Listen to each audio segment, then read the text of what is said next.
Au bout d'un moment, j'ai vraiment voulu comprendre les lieux que je prévoyais de pêcher.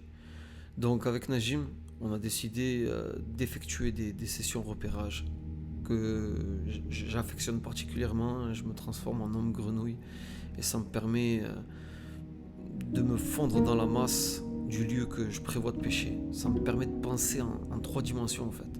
C'est très compliqué à expliquer. C'est-à-dire quand on se retrouve en session, on a la vision bien sûr terrestre, mais aussi cette carte mentale qui nous permet d'avoir une certaine projection des eaux qui se trouvent sous le bateau en fait. Comment elles se trouvent, la topographie des fonds. C'est un peu comme quand vous avez visité une maison. Quand vous revenez sur le lieu pour pêcher, en gros, tu sais où ça se passe.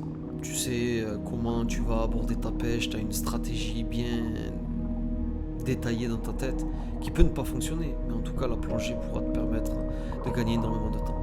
Donc sur ce plan d'eau, moi j'avais décidé de longer les berges parce que j'avais observé qu'il y avait énormément de branchages qui sortaient à cet endroit et je pensais vraiment que les poissons étaient réunis et que des traces de fouilles allaient être vraiment axées sur ce secteur. Je pensais aussi croiser beaucoup de poissons, mais hormis cette feuillie, les carpes étaient certainement partis avant mon arrivée. C'est vrai que les bulles, ça fait pas mal de bruit, ça peut les effrayer. Bon, enfin bref. Dans ce labyrinthe d'arbres immergés, de branches en tout genre, j'ai pas eu vraiment beaucoup d'informations, donc j'ai décidé de prendre le large et d'aller voir ce qui se passait un peu plus en pleine eau, par 3 à 4 mètres de profondeur. J'ai voulu tester les substrats, et là, comme là, on voit que je m'enfonçais jusqu'au coude, environ 40 centimètres avant de toucher du dur. Euh, et dans ces endroits-là, j'ai pas observé beaucoup de fouilles. Il a fallu que j'avance un peu plus loin et j'ai commencé à observer quelques cratères par-ci par-là. Et j'en ai profité pour tâtonner les fonds. Forcément, quand je vois des variations, des traces d'alimentation, j'essaye de comprendre quelle est la différence. Et là, je voyais que le substrat était beaucoup moins épais. Entre 10 et 15 centimètres par endroit d'épaisseur. Et en dessous, c'était sablonneux, c'était dur. Et c'est vraiment dans ces endroits-là que j'observais le plus de fouilles.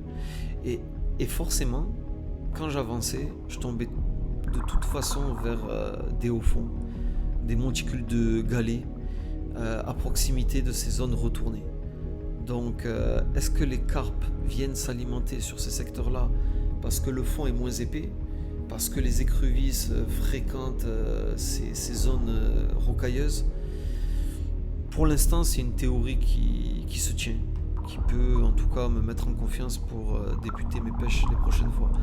Sincèrement, je vais pas opter sur les endroits, les obstacles, parce que j'ai observé aucune fouille.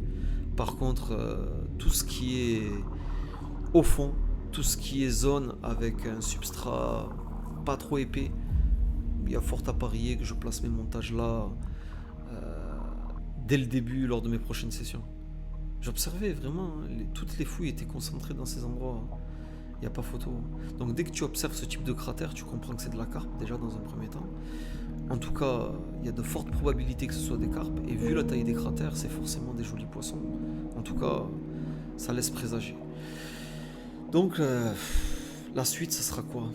Ben, ça sera de venir trouver ces secteurs-là, soit en revenant poser les montages en plongée, ou soit en ayant noté les points GPS. Alors cette fois-ci, je vous cache pas, on n'a pas noté les points GPS et j'avais oublié mon sac de repères.